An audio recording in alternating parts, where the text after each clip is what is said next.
Good morning, guys. Right, we have landed safely, got into an Uber that was amazing, and we got into a place and met up with Claudia and the gang. I actually said Claudia and the gang here.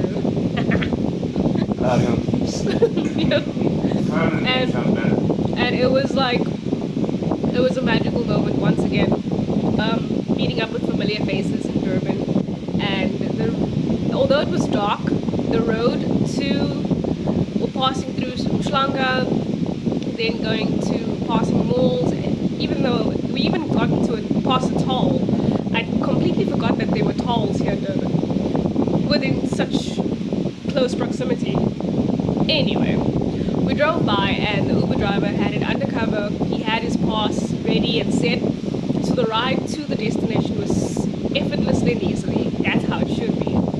We even had Rihanna playing in the background. Oh my god, we were just jamming away in the car. He had another song on, but then he got rid of it, and I was so happy. It was Pillow Talk by some guy. He changed that song, yeah. Yeah, he changed it. I was like so happy he changed it. Well, every time when that song played, all I was thinking of was choreography moves, because that was a dance number. So he changed it, and I was like, okay, yeah, because her and I don't know that song. And it's ready. Yeah. So we were jamming on Rihanna, and when we got to the destination, we were greeted warmly by Claudio and everybody, and it was like, it was good. It was really good. Like that moment when you land and you get to a destination and the execution was just flawless. Okay, that's what it means. It means when you get to a destination and everything happened as planned, that's when you know things have worked out very well for you. So now we're on this room, and I'm gonna show. It's a mess. Just so you know, it's a mess. Before you go to the room, can I say something about what you just said? Yeah, sure. Just give me a second. Let me turn this camera around. All right. So what I wanted to say was this: you can't see me. You can't see I'm the me. Phantom. All right. You ever notice that every time we leave the Western Cape, there's always this like turbulence thing, like we're on a plane trying to leave the island of Lost and coming back into the world. There's like turbulence and everything, like all the stuff that we experienced. That's what I liken it to.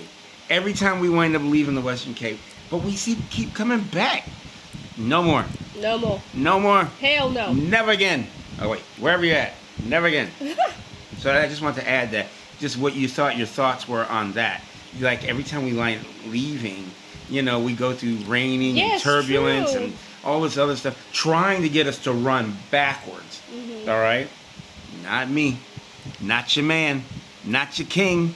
Not me. No more. You've had 10 years of my life. You ain't getting no more. Yeah. And as we were waking up this morning, it took me a while to actually get up. So when I got up, we had a conversation about the plane ride. And is it a flight or a plane ride? It's a flight. It's a flight, okay. It's the only time you can say flight. Yes, and on the flight there was turbulence happening, just as you described. And at that very moment we woke up with a whole conversation about what had happened, okay, in our minds. Of how we were gonna... yeah, we were in a fight or flight mode when if should anything happen on that flight where we had to land or crash or something, because the first thing I saw was, I told her, there's lightning happening, and then just when I mentioned there's lightning, thunder and a whole turbulence on the plane happened, and we started holding each other's hands so tightly, and we said, okay. So then I had a whole scenario in my head about what we were gonna do, and putting on our life jackets, getting everything ready, and I was like, look, dude, it's just in my head. This is what I was saying. I was saying, it's just you and I. If anything should happen, it's just you and I will make sure that we survive. If we have to land on sea or on land, somehow I am stepping on people's heads. I am stepping on people's heads. I'll make people out. They will be my raft. Whoever survives or whoever's dead, I don't care. It's just her and I. Hey. Ain't nothing wrong with that. Absolutely not wrong. Ain't nothing wrong with that. So then after my whole thought pattern, because you know when you're an overthinker, you tend to think overly about something. So I looked at her and I turned to him and I said, should I be worried about something? Should I get no? That's what I said. I said, should I get prepared? Should I get ready? And he's like, don't think like that. Just like he was in my brain, but he wasn't. But he was there. If you know what I mean. Yeah, loads of thoughts going on in this head on the plane. But then, when the turbulence stopped, things just was calm. And then the pilot said, "Prepare. Sorry about that inconvenience, passengers. Turbulence was a bit rocky, but we've survived through it." He didn't use the word survive. He said we've overcome it, and the worst was over. So that was the moment where I said, "Okay." Everybody was relaxed, and some people were even asleep on the plane. Can you believe it? They were asleep through that whole turbulence vibe, and I was like, "Look at these guys." Next to me, knocked out. He was knocked out. Like head drooling.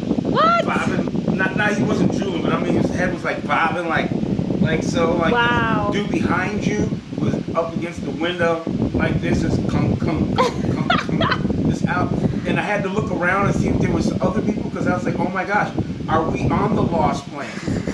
Are we on the plane where all the people are dead and we're not dead? What are we doing? What are we doing? I was like, oh my gosh, are we dead? And it just like dude in the back was like this. I looked dude, and he went like this, and I was like, open your eyes, open your eyes, open your eyes. Finally he goes, and I go, okay. Wait, do I have the power over life and death? Oh Is that what I just my did? We're so triggered right now, but it's untriggering, unloading that gun, Yep. and replace it with fun. Exactly. What he said. So, I am finishing up my hummus bagel. Hummus bagel. Willie's hummus bagel. Yes, it's a Woolies hummus bagel. It's overcharged. And some chips. It is overcharged. And some chips. Because we need to figure out what we're going to eat now for the rest of the week. And Tell them about the Cape Town effect. what had happened was, in Cape Town, because we arrived at the airport very early, and because we wanted to chill and have a good time and Get enjoy away from the ourselves. Addis effect. Yes, get away from the Addis effect. We kind of overspent our budget a little bit too much, and I was so angry because yes, we spent money at Spur. If y'all know about Spur or don't know about Spur, Spur is like one of those ranch type restaurants where you get like maybe fish and chips or steak or burgers. It's like that kind of joint. And we ended up spending a lot of money there, but that was okay. I mean, that was within our budget range. Then we went to. You can say it. How much we spent? We spent about 600. Yeah, 600. On motherfucking burgers. Yeah, on burgers. I mean, we spent less at the Hudson's Burger joint, and that was an amazing experience. We did. We even had to force at Spur. We had to force to have good customer service. Hero paid an extra 20 to this one waitress to actually be served and give us good customer service, but she left early. That's what happens in Cape Town. She left. spend all the She money. went home. You spend We- all your money Yep. and you don't get any of the effect. You don't get any of it. You get no experience for the money. So even if you pay for the experience, good luck. Okay, good luck on that one. So after that, we were just like, okay, let's look for lounges because I managed to get itis after that. Okay, I was so tired. I never got enough sleep the night before because I was too traumatized at the Addis property. Yeah, kick shit. So we just had to leave early, and after our Spur experience, we started roaming around asking about the lounge area, and there was no sleeping pods. Can you believe it? There was no sleeping pods. What kind of airport doesn't have sleeping pods? Cape Town. Yeah. Cape Town. Anyway, so then we finally waited in some little tiny booth for about an hour or two till we can check in. checked in, and another fee got hit, drastically, was by our luggage. And our luggage was over 20 kgs each. Still taking money. But just like by 2 or 3 more extra kgs, and they still charged us an additional 250 A whole bag. for a whole bag, just by Cape Town. adding, 2 kgs above 20 kgs. Flipping So yeah. So overall, with our baggage, we paid about 600 for There baggage. you go. Yeah, we paid about 600 and change for baggage. Wow, that's a lot of baggage. That's a lot of baggage. Damn. That's a lot of baggage. Now you know how much your baggage was worth. We need to lighten the load. Yep. Trim the fat. So then after that, we finally checked in, and we sat at this place called Alba Lounge,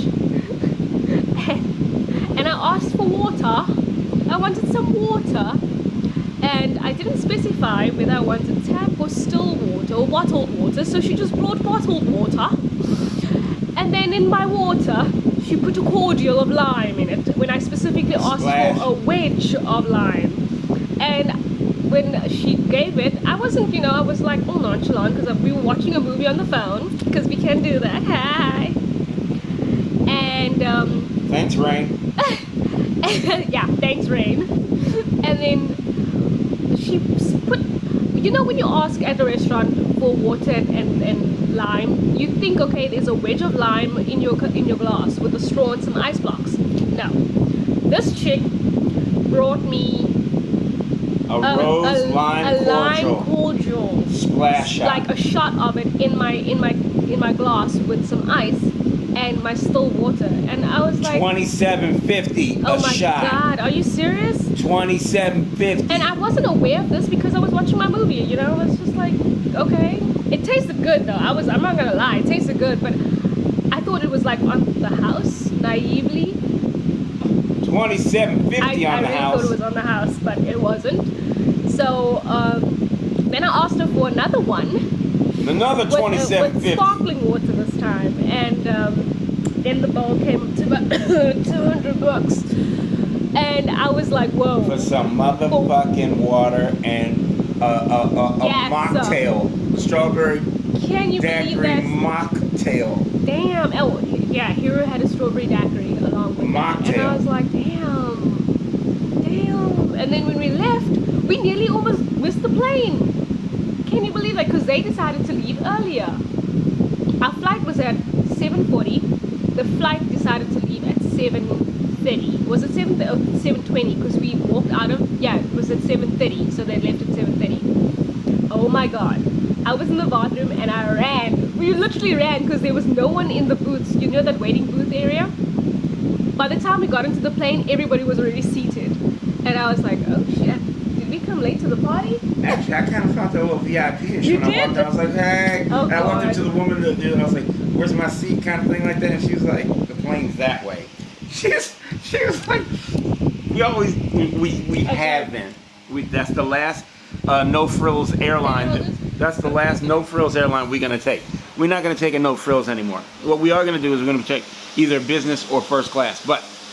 And we'll show you how you can actually do that, because I assume this is gonna be an Aim Vision. Yeah, so we'll show you how to do that. But all right, so I got on the plane and I showed her our boarding passes. Because old school used to show your boarding pass. They go, there's your flight over there. Or on movies they do that as well. Not here, not at all. They went up to me and they were like, I showed it to her and she was like, oh yeah, that's paper. That's the look on her face was just like, paper. Oh, special. And so we went and got it. Was like, okay, great. And I was looking around. I was like, hey, how y'all doing? How y'all doing? And people were just like, whatever. And I was just like instantly feeling like two things. One, we weren't going to be in Cape Town anymore. And two, this was much better than being in a bus. True. I'm not gonna lie. The flight experience was way better. Even though we had to pay additional extra money for whatever, the experience itself was way better than the bus. And that's part of what wealth really is. It's all about the experience. How you enjoying that? You know, like how you enjoying that? It's good. It's expensive as a motherfucker, but it's Yeah. still good. I mean, they blended the hummus perfectly. They should for 50 rand a little tiny thing like this big. But anyways, I'll give you back to somebody who's prettier. I keep looking this way. And, yo, she's eating. Well, Look, y'all.